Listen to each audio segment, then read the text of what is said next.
E agora a gente também mostra para você como foi a convenção do PL, que oficializou a candidatura de Flávio Bolsonaro, também em São Paulo. A gente vai trazer o Vinícius Murad ao vivo, com os principais pontos. Opa, bem acompanhado. Jussara Soares, minha amiga querida, Pedro Venceslau também, nossos analistas que estiveram lá, se dividindo com Vinícius Murad para trazer análise e informação. A palavra está contigo, Vinícius. Depois vai passando a bola aí para a Jussara e para o Pedro, para a gente ouvir todo mundo.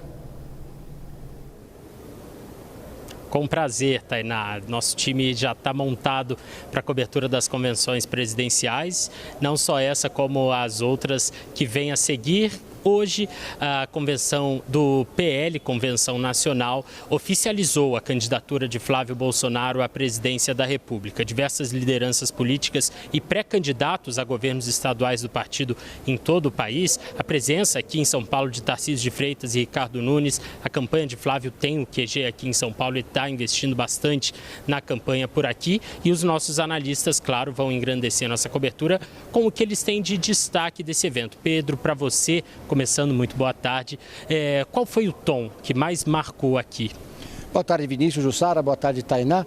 Olha, foi um evento com algumas ausências sentidas de lideranças do Centrão, do União Brasil, Progressistas, Republicanos e Podemos. O Flávio ainda não desistiu de fazer aliança com esses partidos, pretende voltar com as tratativas, mas como não tinham aliados e também não tem um nome de vice, foi um evento muito marcado pelo antipetismo, porque a visão dos bolsonaristas e do entorno do Flávio é que ele tem que se apresentar como uma única e uma mais forte alternativa para vencer o presidente Lula e não os outros adversários que ele tem no campo da direita. Então, todos os discursos foram formatados nessa linha. Muitas críticas ao presidente Lula, muitas críticas ao PT e até o próprio Milei também fez um discurso nessa linha. O presidente da Argentina, que foi o grande destaque aqui, criticando o socialismo e o progressismo. Então, desde o primeiro discurso, que foi o senador Rogério Marinho, depois o prefeito de São Paulo, Ricardo Nunes, que aliás fez um discurso longuíssimo, passando também pelo Flávio e os vídeos que foram enviados, todos eles com muitas críticas ao PT. Jussara, para você, o que mais marcou inicialmente? Oi, boa tarde, Tainá, boa tarde a todos que estão aqui. O que mais me chamou a atenção nesse dia de hoje foi justamente esse apelo que Flávio Bolsonaro fez pela memória do pai dele, né? O pai dele preso, está em prisão domiciliar e Flávio abusou dessa figura de Jair Bolsonaro durante todo o evento, quase como deixando muito claro que ele precisa dessa imagem para se conectar.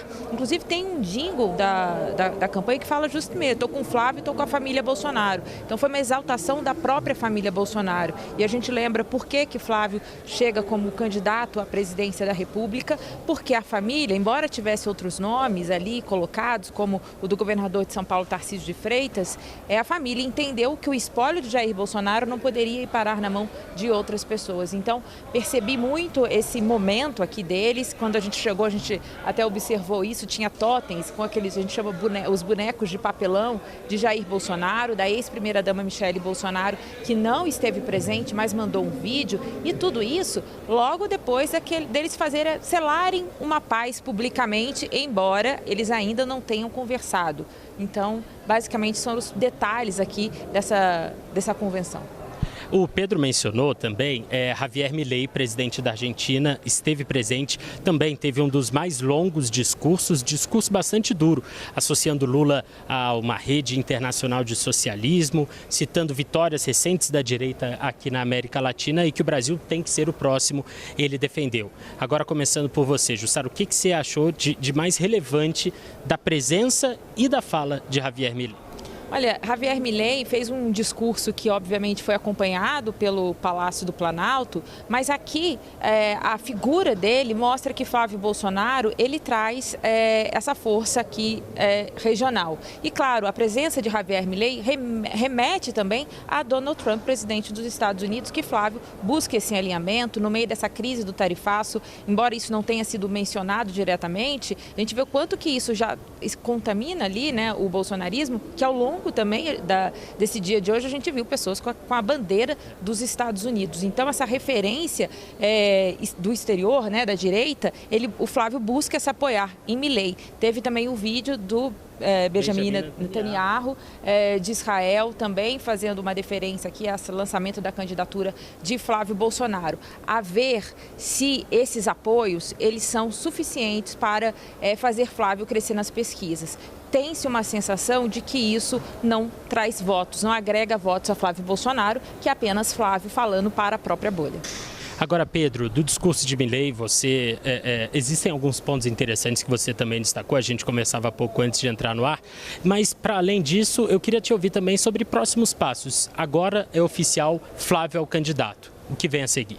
Bom, há uma expectativa, eu estava conversando agora aqui nos bastidores com Sóstenes Cavalcante, que é o líder do PL, dirigente importante do partido, de que o Flávio e a Michelle gravem algum vídeo em conjunto na semana que vem, porque seria o último passo dessa novela que vem se estendendo.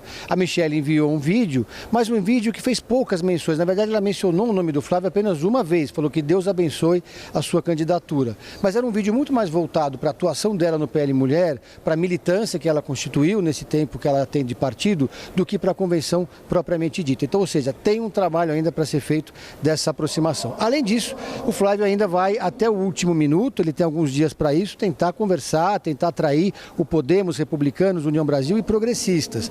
É muito difícil, o progressista já sinalizou que não vai estar nessa aliança, como eles são uma federação, se um não está, o outro também não, no caso União Brasil. O Podemos ainda tem alguma janela de expectativa em relação a isso, mas esses próximos dias vão ser de conversas partidárias.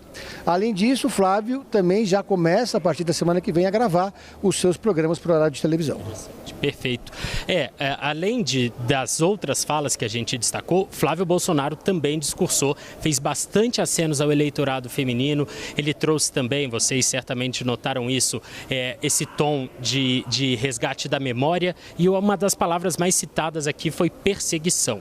A direita se coloca como alvo de uma perseguição política, atribui isso a Moraes, ao Supremo Tribunal Federal, e esse foi o tom por aqui. É claro que a gente vai acompanhar todas as convenções partidárias na disputa pela presidência da República, e a cobertura das eleições segue por aqui, Tainá. Perfeito, obrigada, gente.